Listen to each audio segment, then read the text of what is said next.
Nouvelle édition d'information sur Ecclesia TV. Madame, Monsieur, soyez les bienvenus à la une. Ce mercredi 27 janvier 2021, le pape François a poursuivi son cycle de catéchèse sur la prière lors de l'audience générale, abordant cette fois-ci dans le sillage du dimanche de la parole de Dieu, le thème de la prière avec les Saintes Écritures. Il a souhaité que nous soyons dans le monde des tabernacles pour la parole de Dieu. Toujours en Europe, le manque de vaccins anti-Covid-19 a fait réagir le laboratoire français Sanofi qui décide d'aller à la rescousse du laboratoire allemand BioNTech en conditionnant leurs vaccins dans des flacons. Un accord a été conclu ce même mercredi 27 janvier entre les deux firmes européennes. Des détails dans cette édition. Lors de l'audience générale de ce mercredi 27 janvier 2021, le pape François a poursuivi sa catéchèse toujours sur la prière, mais cette fois-ci en abordant dans le sillage du dimanche de la parole de Dieu. La prière avec les Saintes Écritures était le thème principal de son message. Le Saint-Père a souhaité que le chrétien apprenne à lire la Bible, non pas comme un roman, mais en y associant la prière. Un extrait de sa catéchèse. Passage de l'Écriture, écouté déjà tant de fois, un jour à l'improviste me parle et éclaire une situation que je suis en train de vivre. Mais il faut que moi, ce jour-là, je sois là au rendez-vous avec cette parole, pour écouter la parole. Tout le jour, Dieu passe et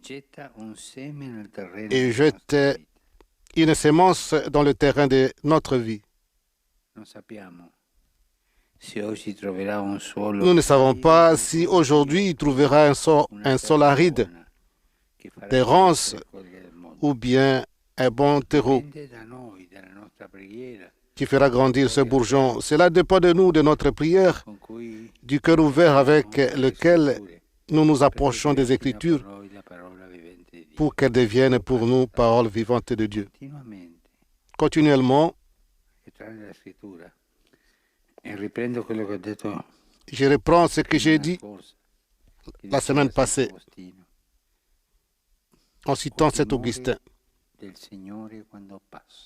Il ne faut pas manquer le Seigneur quand il passe. Et il ne faut pas avoir peur de lui. Et la peur, c'est de ne pas l'écouter.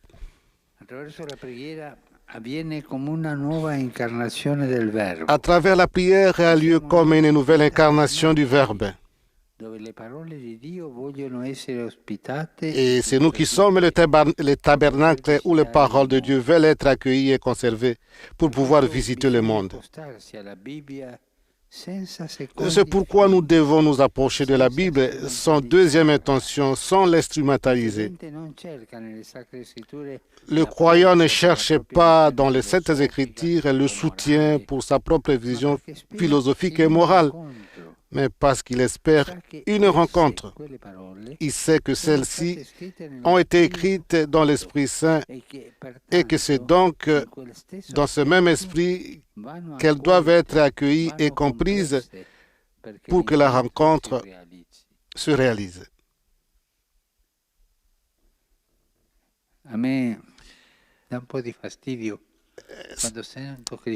Je suis un peu gêné quand j'entends les chrétiens qui essaient de réciter la Bible comme un perroquet en citant les versets. Mais est-ce que vous avez rencontré le Seigneur à travers ce que vous lisez? Il ne faut pas réciter la Bible par mémoire, mais il faut vivre ça dans le cœur, dans la rencontre avec le Seigneur. C'est cette parole que tu lis qui te fait rencontrer le Seigneur. Nous lisons donc les Écritures pour que celles-ci nous lisent. Et c'est une grâce de pouvoir se reconnaître dans un personnage ou l'autre, dans cette situation-là ou dans celle-ci.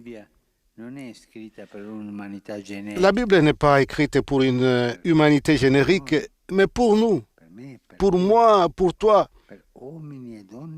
pour les hommes et les femmes en chair et en os, et les hommes et les femmes qui ont un nom comme moi comme toi. Et la parole de Dieu imprégnée d'Esprit Saint, lorsqu'elle est accueillie avec le cœur ouvert, ne laisse pas les choses comme avant, jamais, jamais. Et ça change quelque chose.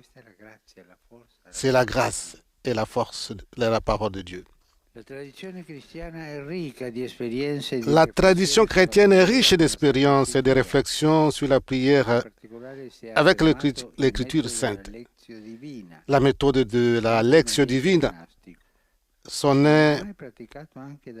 c'est en particulier affirmé né dans le domaine monastique, mais désormais également pratiqué par les chrétiens qui fréquentent les paroisses. La Lectio Divina. Il s'agit tout d'abord de lire le passage biblique avec attention. Je dirais avec obéissance au texte pour comprendre ce qu'il signifie en lui-même. Culture à présent, quel journaliste pour une Côte d'Ivoire assemblée? Tel était le thème de la 22e édition de la soirée des Ebonies, aussi appelée Nuit de la communication. Ebony 2020 est Madame Akissi Marcel de l'Inter. Initialement prévue les 4, 5 et 6 décembre 2020, elle s'est déroulée finalement le samedi 23 janvier dernier à l'hôtel président de Yamoussoukro. Un événement organisé chaque année par l'Union nationale des journalistes de Côte d'Ivoire, UNJCI, en vue de récompenser les membres de la corporation qui ont réussi à se démarquer par leur travail. À l'issue des délibérations, les membres du jury ont retenu le nom de Marcel Akissi Aka, journaliste de l'Inter du groupe Olympe, comme Super Ebony 2020, devant 395 autres candidats.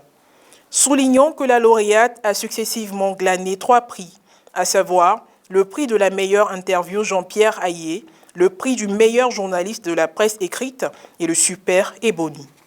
Terminons avec le chapitre santé. À défaut de proposer actuellement un vaccin anti-Covid-19, le géant pharmaceutique Sanofi décide de prêter main forte au laboratoire allemand BioNTech pour produire 125 millions de doses de vaccins selon un accord conclu ce mercredi 27 janvier 2021 entre les deux firmes européennes. On en sait plus avec Alex Bakobasso. C'est à Francfort, dans un centre de production, que le laboratoire français Sanofi va mettre en flacon le vaccin de ses concurrents Pfizer-BioNTech. Alors que la barre des 100 millions de personnes contaminées par la Covid-19 a été franchie, que les problèmes de production de vaccins perturbent les calendriers vaccinaux des Européens. Sanofi a finalement décidé de répondre à l'appel du gouvernement français en acceptant de conditionner plus de 100 millions de doses. Livraison prévue à partir d'août. Cette décision inhabituelle qui intervient alors que le laboratoire français cherche encore à mettre au point son propre vaccin devrait contribuer à apaiser les 27. En Allemagne, par exemple, encore hier, Markus Söder, ministre-président de Bavière, dénonçait le manque de vaccins. La vérité, c'est aussi que la vaccination devient de plus en plus problématique. Un problème dû au simple fait que le vaccin manque. La vaccination va beaucoup plus lentement qu'elle ne pourrait et se transforme psychologiquement en un fardeau. Und entwickelt sich auch psychologisch zu einer Belastung. Face aux réductions des livraisons de vaccins annoncées par AstraZeneca et des retards de Pfizer, l'Union européenne demande aux fabricants de vaccins de faire preuve de transparence. Elle les a menacés de contrôle strict des exportations de doses fabriquées dans l'Union, mais a précisé les choses. Permettez-moi d'insister sur le mot qui est important ici, la transparence. Il ne s'agit pas de blocage, il s'agit de savoir ce que les entreprises exportent ou exporteront vers des marchés en dehors de l'Union européenne. En attendant les vaccins, il y a de l'espoir du côté des traitements contre la Covid-19.